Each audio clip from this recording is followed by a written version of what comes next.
Hi, my name is Peter Bazans, and I'm an alcoholic. Due to the grace of God and the fellowship of Alcoholics Anonymous, I haven't had to have a drink since January 15th of 1991. And for that, I'm eternally grateful. For those of you that are as horrible at math as I am, that's 29 years, which is a hell of a lot longer than I ever thought that I would get when I first came in.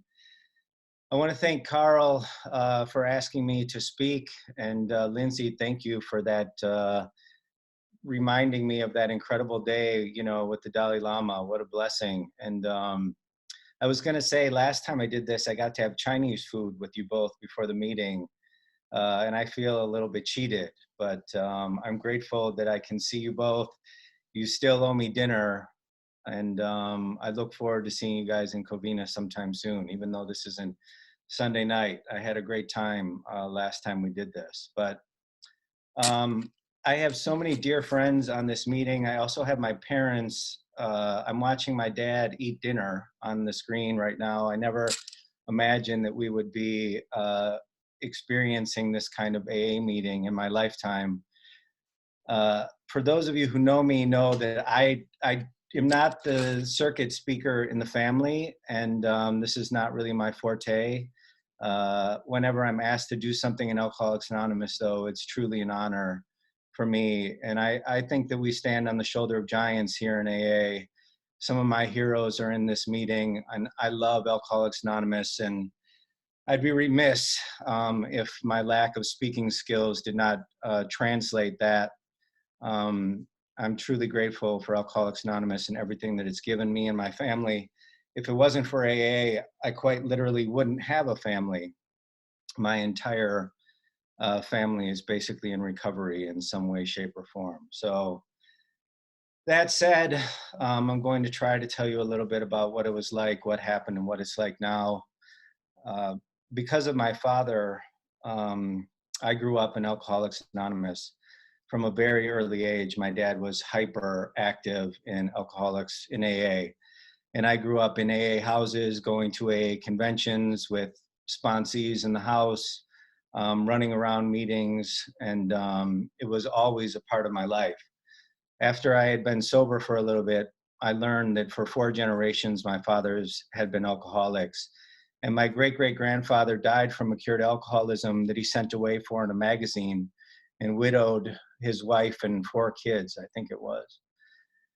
And my father started pointing out to me at a very early age, I don't know what signs he might have had, that that I had a really high chance of being an alcoholic based on my genetic predisposition. And while we don't diagnose anybody as alcoholics in AA, I think that my parents had a fairly strong idea very early on that unfortunately might be the case. From as far back as I can remember, I was never okay in my own skin. And I literally got kicked out of every single school that I ever went to until I was 19 years old when I got sober. That includes Montessori school, grade school, middle school, high school, and the first college that I went to. So from a very early age, there was a very loud message in my house about things not being okay with me. And because of that, I got sent to every doctor, lawyer, and Indian chief in the tri-state area to find out what to do with Peter. And that included priests, and my dad had like a spiritual advisor, about what to do with me, and psychologists, and obviously principals, and all kinds of people. But I grew up with a tremendous amount of fear in my life, and I was never okay. Whenever the phone rang, I was afraid that it was somebody's parents. I was afraid that it was school. I didn't know who it was going to be, but I had done about 10 things that day, and it could have been any one of them, calling. And so I had that sense of ease and discomfort from a very early age. And after I got sober, my father asked me if I remembered my first drink. And oddly enough, it's one of my first memories. I know that it was before I was 5 years old because of the location that we were in. We moved out of this house before that, but I found a warm beer sitting on a stool outside of one of my neighbor's houses, and I drank it. It's one of my earliest memories. I didn't get drunk, but I come from a Irish Catholic community in St. Paul, Minnesota, and we grew up with lots of kids. My dad is one of seven, and we we kind of drank in a as super active from a very early age. And I started drinking when I was in grade school. And one of my close friends, who fortunately is in AA with me, got me drunk when I was about in third grade, and it changed my life. The first time that I found alcohol, it was the answer to all of my problems. That fear, that insecurity, that sense of not belonging, that sense of not being okay left me for the first time in my life. And I chased that feeling for as long and as hard as I possibly could until it quite literally almost killed me when I was 19 years old. That coupled with being attention deficit and extremely hyperactive, uh, I really had a hard time um, and had a lot of consequences very early on. By the time I was 15 years old, I had a 90% chance of serving time in a federal penitentiary. And I believe that if it wasn't for my family having access to providing me with legal representation, that quite literally would have been the case. Um, I had to go to Minnesota's version of Scared Straight when I was 15 because I had a felony. It's kind of a cute felony. I was out drinking with a bunch of girls on my friend's 15th birthday, and I decided to tie a garden hose across this street in my neighborhood from a tree to a light post. And a car hit it and ripped down the light post, and it was destruction of public property over $2,000. And we all ran, and some of the girls got caught, and they led the police back to this house. And the girls were like, hide in the basement. So we hid in the basement, and the police came, and they came down in the basement, and they're like, come out now, or when we find you, you're in trouble. And everybody came out but me and my friend Mark. And when the police found us, they took their nightsticks to us, and they weren't really happy. My father had to come bail me out of jail, and I had a shirt on that had none of the buttons left on it. And he picked me up in his little convertible car with the sun coming up. And we were driving home, and he asked me who I was with. And I said, some friends. And he hit me in the face and said, who are you with? And I was like, Mark, Mary, Christopher. It's hard to tell how much information people want when you're in these situations.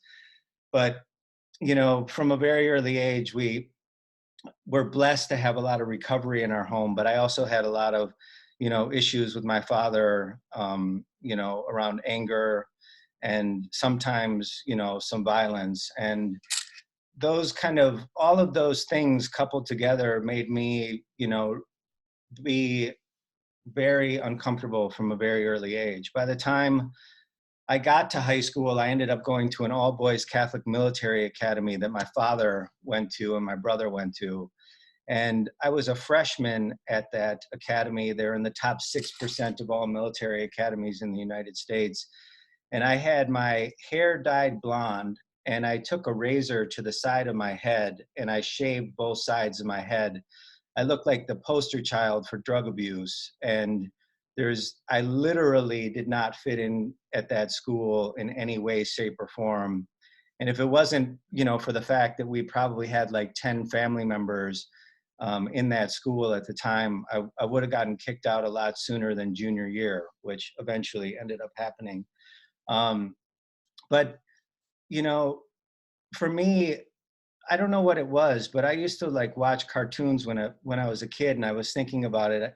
I used to watch those kind of Wild West cartoons, and I used to line up shot glasses on the counter of Kool-Aid, and I used to like slam these little, glasses of Kool-Aid and practice drinking when I was a kid. And I drugs and alcohol were a serious part of my life. And um, by the time I was 17, I had been shipped off to a boarding school after I got kicked out of the military academy. And during that time, my best friend, I was on an acid trip with him, and he never came down. And he was my best friend. He had so much to offer this world, so much more than I felt that I did. And he ended up going in and out of psych wards for the next 7 years until he ultimately hung himself. But because of that night, I did not drink or use for um, the next year and a half. And in that year and a half, my entire life changed. I went from being, like below a C student. I always kind of did just enough to not get in trouble, but I got through all of high school without reading a book. Like I couldn't sit still, I couldn't pay attention. I literally thought that I was stupid and that there was no way that I was going to be able to get a job or go to college or anything. And during that time, I ended up getting sober. Well, I was dry, but I wasn't sober. And still in that year and a half, like my life got better situationally. Like I ended up doing better in school. My relationship with my family got a lot better. My relationship with my girlfriend, from an external appearance, you would have thought that, maybe I was going to get my life together. But inside, I still felt like I wasn't right, like I didn't fit in. Like my dad says in his talk, he says, you you might look at me and think that I'm okay, but nobody knows what a rotten, dirty, person I am except for me. And if you knew me like I knew me, you'd hate me like I hate me. And that's how I felt. I never felt okay. I never felt enough. I never felt clean. And I did not work the steps. I did not clean up the wreckage of my past. I did not do an inventory. I did not make an amends. I did not get a home group. I did not get a sponsor. And because of that, I did not have a psychic change. I did not have a spiritual awakening. And my life might have changed, but I didn't. And over that year and a half, I got progressively more uncomfortable. And I wished that I could somehow miraculously use without using. I don't know how that, how to make sense of that. I know in the big book they talk about how you can, want to use and be sober at the same time. It's a very uncomfortable place to live. And in my family, there's no greater lie that you can live than pretending that you're sober when you're not. And eventually, I ended up planning my own relapse. Uh, Ironically, with my best friend who ended up dying, Brady. And we were down in my basement, and we got a bunch of beer, and we got some pot, and we got high, and we had a couple of beers. And I went upstairs to go into this sunroom to get some, beers. And I passed by my father's AA den, and that is like, my dad's sanctorium. Um, and he has his sobriety date and stained glass on the window. He has pictures of Dr. Bob and Bill up in the office.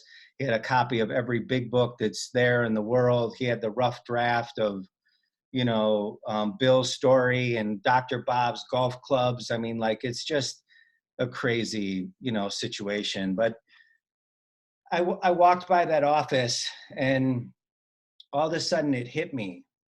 And I don't know how to explain it, but literally, it was like a time machine came and picked me up from where I was a year and 3 months ago and brought me back to exactly the same place I was, so lost, so scared, and so confused. It was like my disease never left, and it had completely progressed, and it was just there waiting for me. And it scared the ever living daylights out of me. And I ran as hard as I could, which wasn't very much longer. So at that time, I got back into that military academy, and I ended up graduating.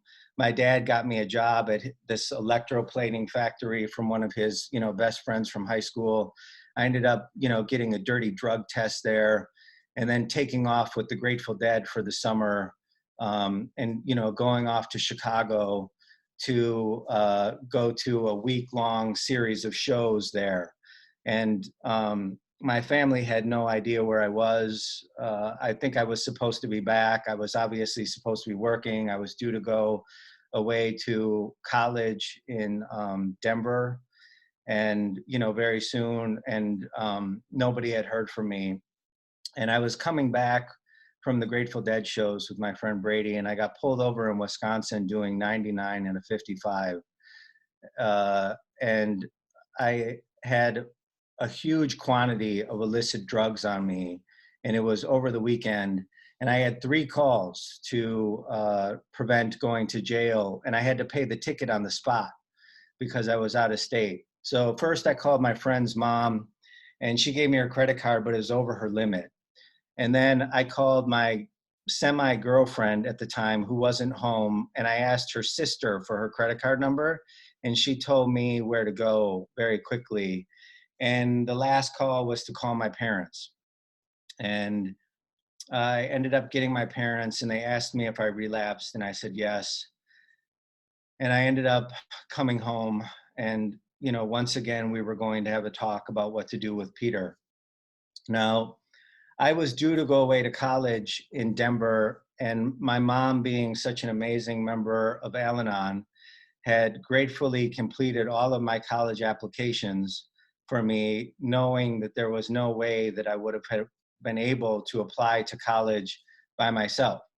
And the college that I ended up getting into, the only claim to fame of this university was that Bill Murray went there.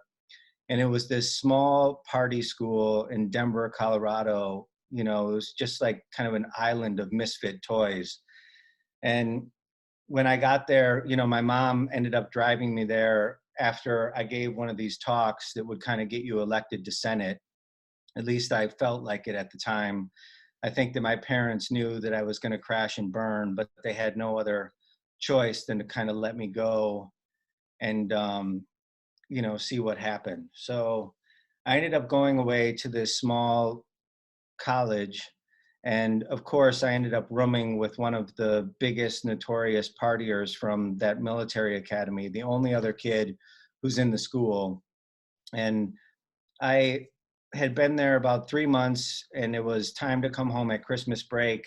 And I had been written up 5 times. And if I got written up one more time, I was kicked out of school.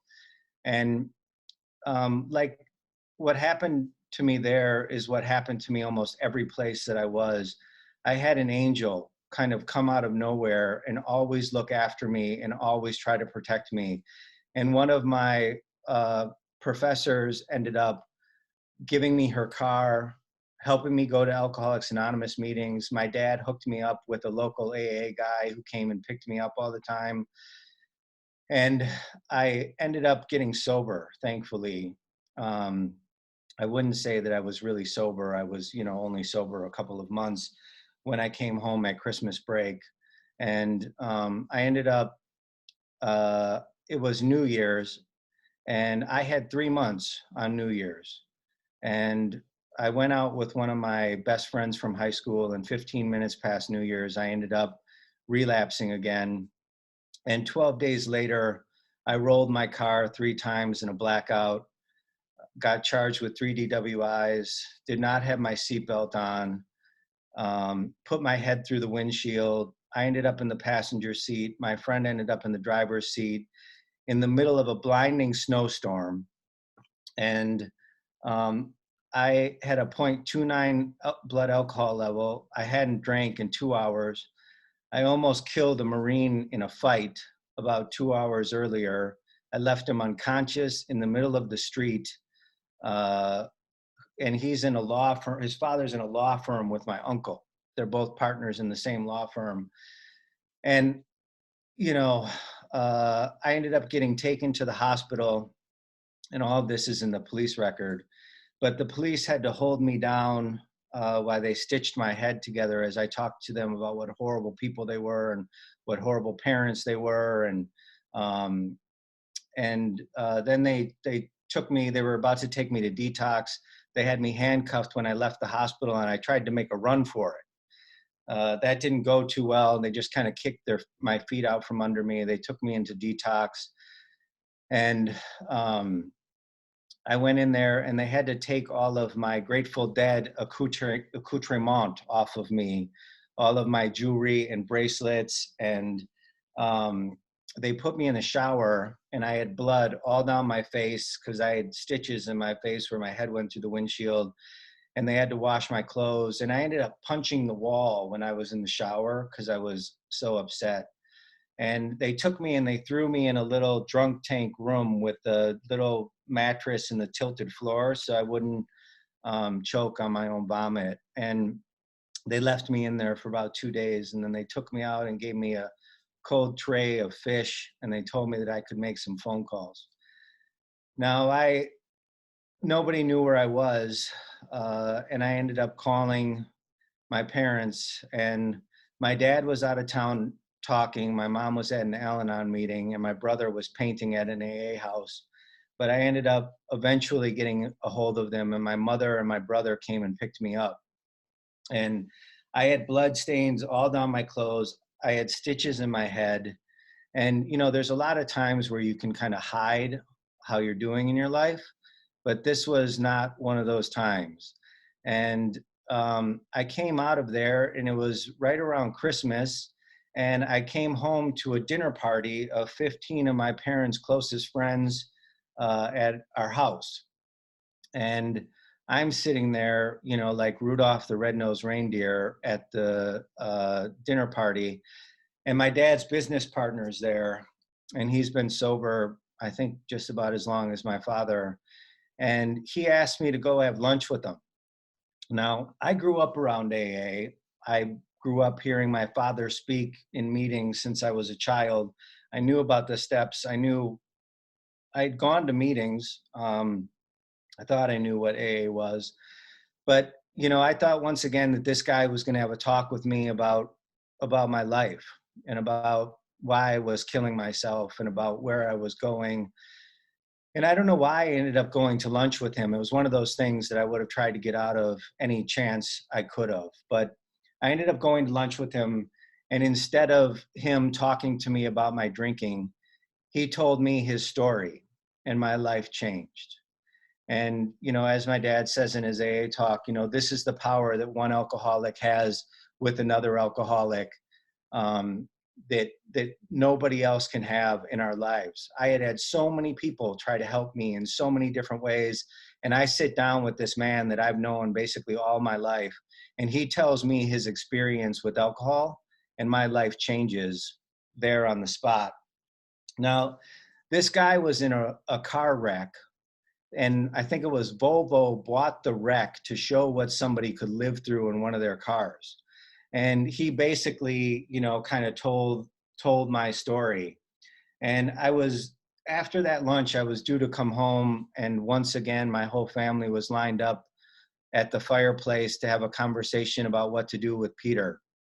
And, whether I'm going to go back to college, or, I was running out of options, quite quickly.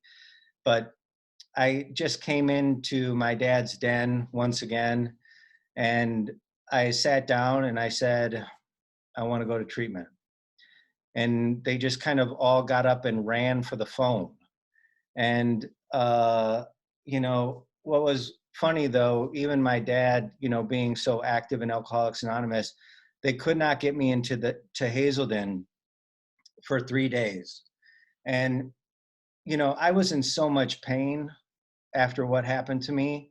I would have done anything to not drink. By the time I got in that accident, I was drinking and going straight into blackouts. I was drinking and not getting drunk anymore.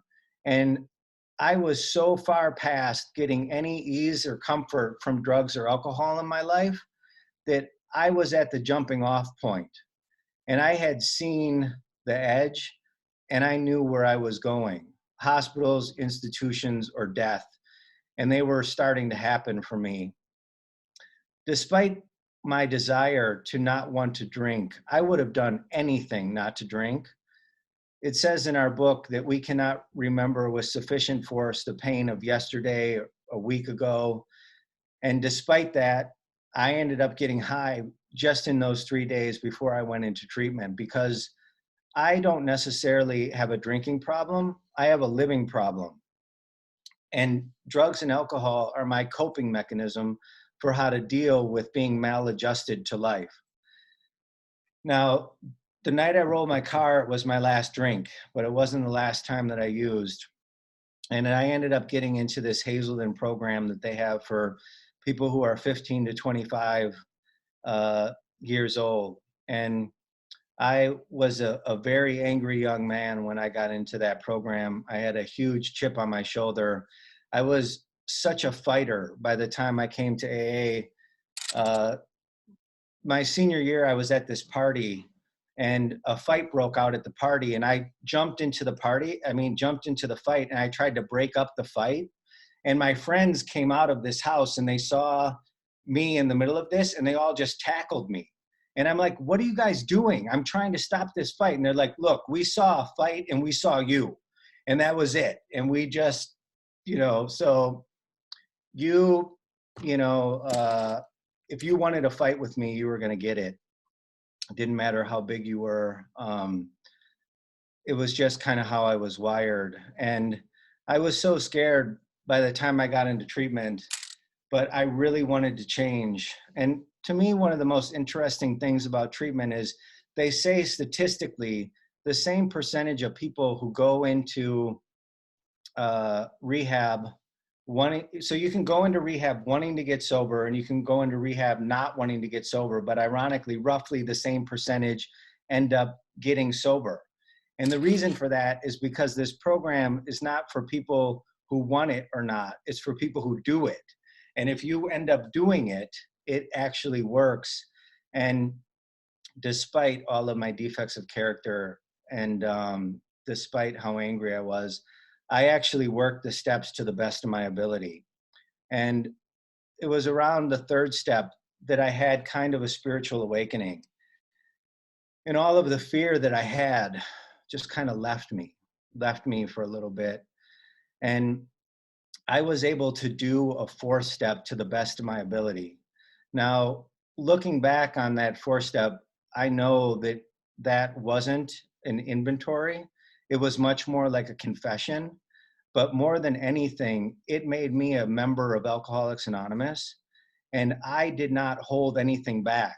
In our book, it talks about this constant analogy of, building our foundation and our cornerstone and our arch to freedom upon which we're going to walk through, and not to chintz on the sand or the mortar. And I firmly believe that if I would have held anything back in my fifth step, I've seen so many people go out because they held on to one thing that they couldn't let go of, that they couldn't admit to. And I obviously had kind of an extreme case by the time I was 19 to have gotten in that much trouble. But what I realize now that, the majority of my problems, while they might have been horrible, they were kind of ordinary. But, right before I was due to do my fifth step, the person that I was supposed to do that fifth step with got sick. And at the last minute, I had to do my fifth step with a woman. And I don't know about you, but I had a lot of embarrassing sexual things. I had, by the time I was 19, I had, been molested. I had physical abuse. I had verbal abuse. I had, been in a tremendous amount of legal trouble. I physically did not know how I was going to say the things that I had to say to somebody. I had never admitted these things to anybody. But what I did with that woman is I literally told her everything. I held nothing back. And I believe because of that, I was able to stay sober, and I was given a second chance. And, that is a gift that was given to me because I did nothing to deserve that chance. That grace that was given to me is not given to so many people. It was not given to my best friend. And, you know, uh, because of that, I've always felt a huge responsibility to give back, um, and to make the chance that I've been given in Alcoholics Anonymous count. Uh, you know, I ended up doing that fist up. I ended up getting out of treatment, and I ended up going to a halfway house for 4 months. I lived in this halfway house. I didn't have a driver's license because it got taken away from me for my DWI. And I was in this halfway house kind of in a bad part of town. And from the window of this mansion where the halfway house is, I could see my parents' house up on the hill. And, I'm taking the bus around town, and my dad got this guy to come, get me a job at this oil refinery, and kind of the joke of the day was like, who died at my work that day? I mean, it was the craziest jobs that I had. I worked at an oil refinery, asbestos removal. I was a real winner back then. But I ended up doing, basically 6 months of treatment. I was in a halfway house for 4 months. I had to go to 4 outside meetings a week. I had to get a full-time job. I went to my first outside AA meeting at one of the schools that I ended up, that I used to go to church at. I got kicked out of. And I met my sponsor at my first AA meeting.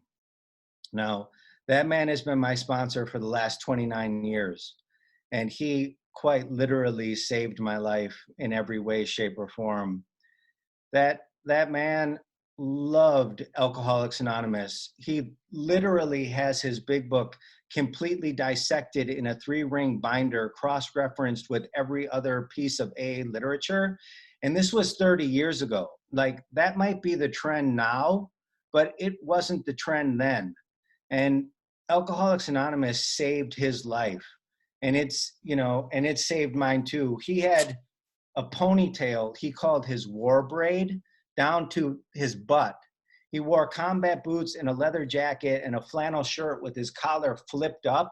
He still does to this day at AA meetings. And, all I did was follow him around in AA for the first couple of years of my life. He was hyperactive in Alcoholics Anonymous. He got me to make coffee, to put up chairs. I followed him around to speaking engagements, and we went to his house for big book studies on a weekly basis. And he taught me the program of Alcoholics Anonymous, and he took me through the steps in a very active way. And I had the second spiritual experience of my life. And it was really funny kind of how it happened. But I used to go to a lot of AA conferences with my dad, and my dad asked me to go to this conference in Montana. And it was in the middle of these mountains in this big lodge. And my dad was talking, and I don't even really remember what happened, but my dad was talking about the abuse that happened between us. And I ended up going up to the podium and talking amongst all these men. And the majority of these men had very difficult relationships with their children, and strained relationships to this day, even if they were sober, or lingering issues similar to the ones that my father and I had. And I went up there and I was talking about, what had happened between my father and I. And I had a huge spiritual upheaval happen in my life. And the only analogy that I can give to it is like, for the last 20 years of my life, I've been holding on to a roller coaster for dear life. And I just let go. And all that fear left me again, in a much deeper way. And I had the sunlight of the Spirit enter my life. And it was during that time that I realized that I might be able to have a life, that I might be able to go to college, that I might be able to get a job. And nobody, at that time, I was taking like 3 classes at the University of Minnesota and getting 2 Ds and an F. Like I couldn't get out of bed, and I was taking like Buddhism and Judaism and, probably an acting class. But I ended up getting this dream. I was such a lost kid for so long, and the only place that I got a message of hope was through movies. I didn't get it through church. I didn't get it through Cub Scouts. I didn't get it through school. I didn't get it at home. And there was something about movies that always made me believe in kind of this hero's journey, where maybe I could change. Maybe I could be the person that I wanted to be. Maybe I could live up to my values and morals. And because of that message of hope, when I came to believe that I might be able to do something with my life, I decided that I wanted to make movies that inspired people to be better and reinforce values that weren't being reinforced in other ways in the world. Now, I graduated 120th out of 123 kids in my high school. So the thought of me going on to college, and I had washed out of the first college. Now I'm in the second college. If I would have applied to the University of Minnesota, I wouldn't have gotten in. But I got really serious about turning my life around. And I started to do school, and I started to believe that I could do school. And I went from being a horrible student to a great student in a very short period of time. And I ended up going to 5 undergraduate colleges, laundering my transcript until I ultimately moved in across the street from NYU Film School.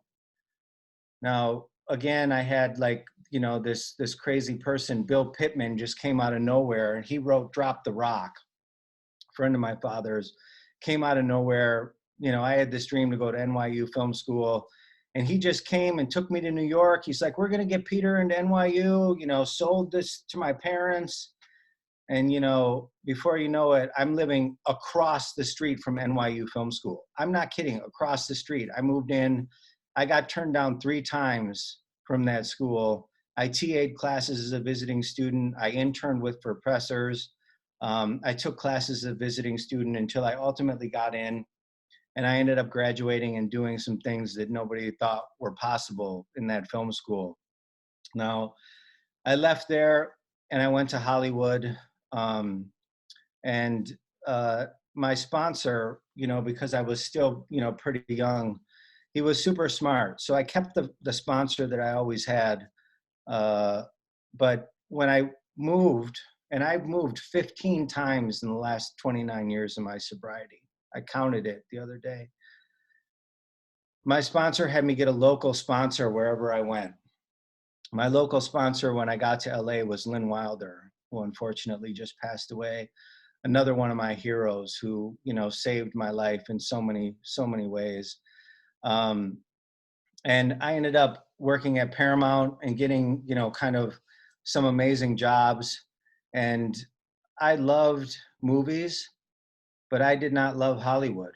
And I ended up staying there for about 5 years until I ultimately did not think that I could accomplish the things that I wanted to in Hollywood. And, I had kind of the dream job. And luckily I was still sober, but I was like shopping on the internet for guns to kind of, take myself out. I was not happy with what I was doing.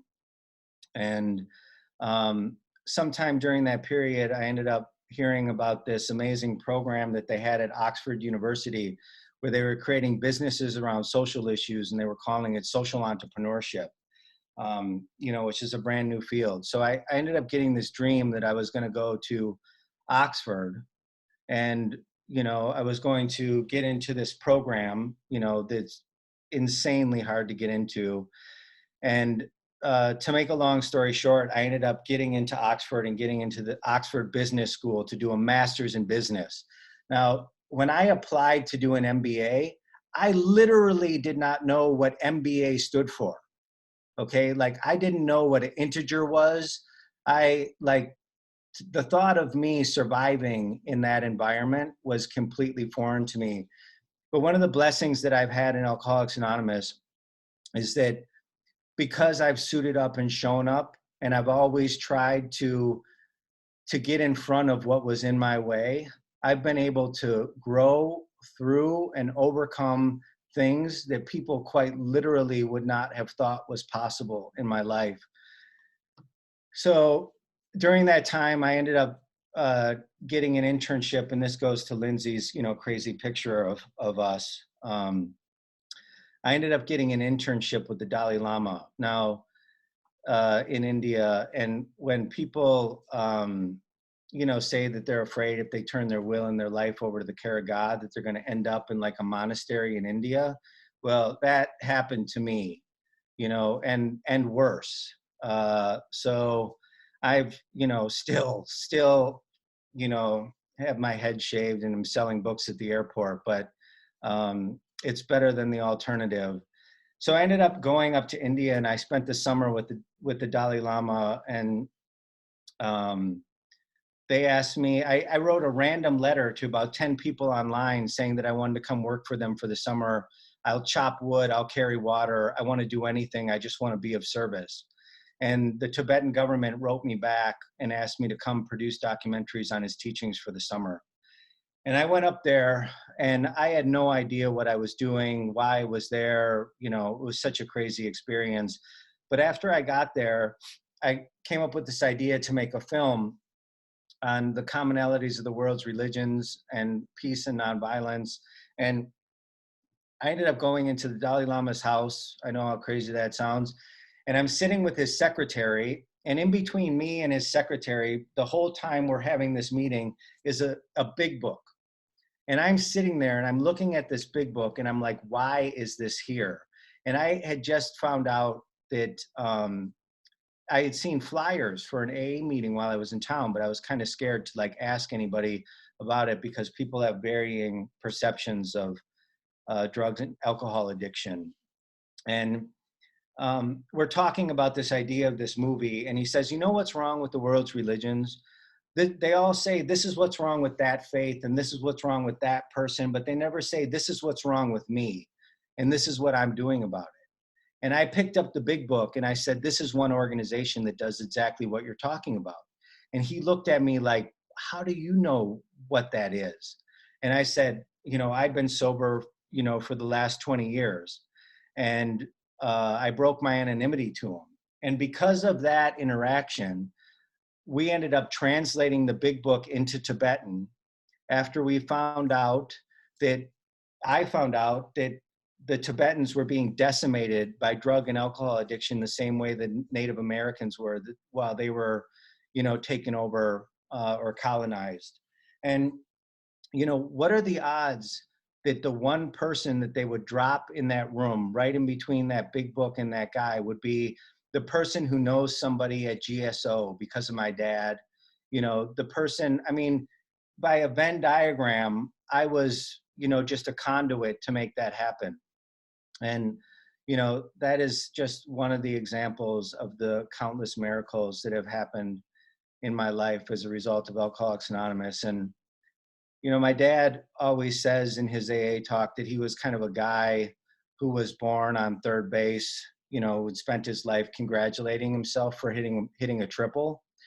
And I was a guy who was born on third base and didn't even know I was in the game. But because of Alcoholics Anonymous, I finally made it home. I'm so grateful for everything. Thank you.